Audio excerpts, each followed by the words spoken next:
سورة عبس. بسم الله الرحمن الرحيم. عبس وتولى أن جاءه الأعمى وما يدريك لعله يزكى أو يذكر فتنفعه الذكرى أما من استغنى فأنت له تصدى وما عليك ألا يزكى وأما من جاءك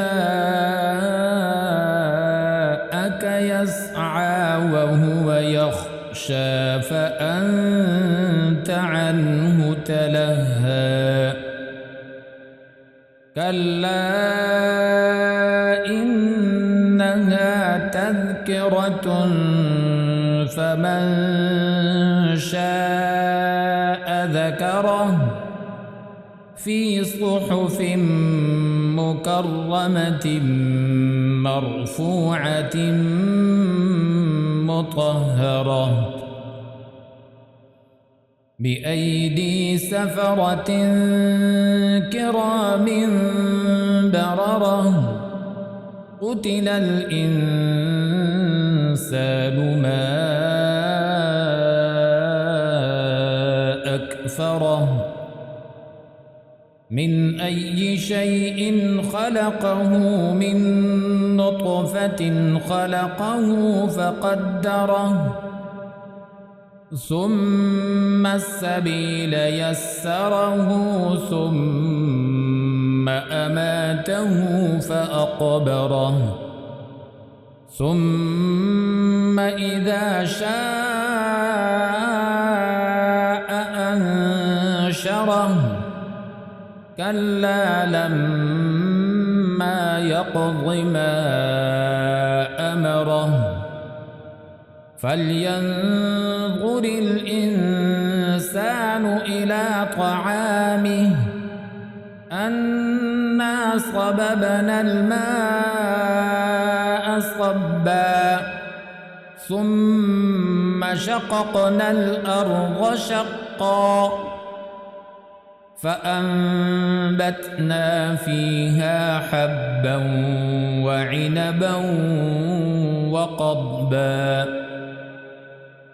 وزيتونا ونخلا وحدائق غلبا وفاكهة وأبا متاعا لكم ولأنعامكم فإذا جاءت الصاخة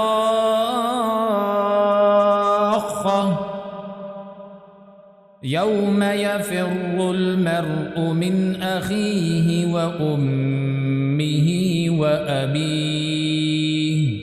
وصاحبته وبنيه لكل امرئ منهم يومئذ شأن يغنيه وجوه يومئذ مسفرة ضاحكة مستبشرة ووجوه يومئذ عليها غبرة ترهقها قترة أولئك هم الكفرة الفجرة.